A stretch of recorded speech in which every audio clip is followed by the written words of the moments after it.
Maadhimisho ya siku ya mazingira duniani yamefanyika katika shule ya msingi ya Hindi katika kaunti ya Lamu, huku viongozi wakisisitiza umuhimu wa kuhifadhi mazingira na kukabiliana na athari za mabadiliko ya tabia nchi.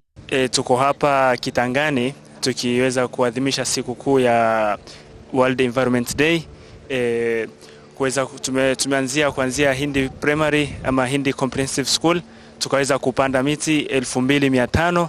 Tunashirikiana na serikali ya kaunti, tunashirikiana na mashirika tofauti ambayo yako hapa Lamu County, tukisaidiana katika usafishaji, kutoa elimu, kucreate awareness kwa local na pia watumizi kawaida wa bahari.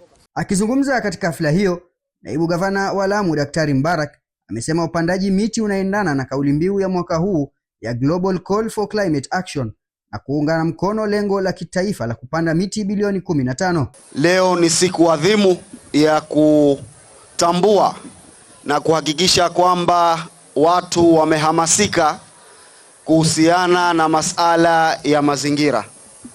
Na wapongeza nyote kuanzia wale stakeholders ambao wameweza kujitokeza kufanikisha hafla hii.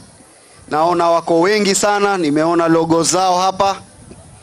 Mimi nawapongeza. Kwa upande wake, Brigadia Wafula amesema miche 2500 iliyotolewa na Jeshi la Wanamaji la Kenya imepandwa katika shule hiyo, akibainisha kuwa mabadiliko ya tabia nchi ni tishio kubwa kwa maendeleo ya taifa.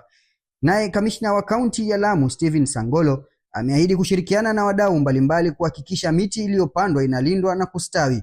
Hafla hiyo pia ilishuhudia utoaji wa tuzo kwa mabingwa wa uhifadhi wa mazingira.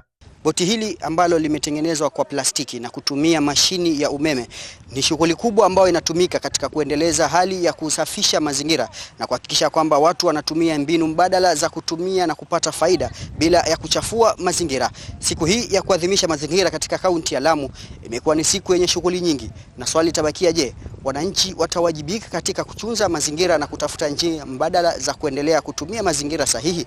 Nikiripotia Al Hajar TV kutoka kaunti ya Lamu, jina langu ni Alishe.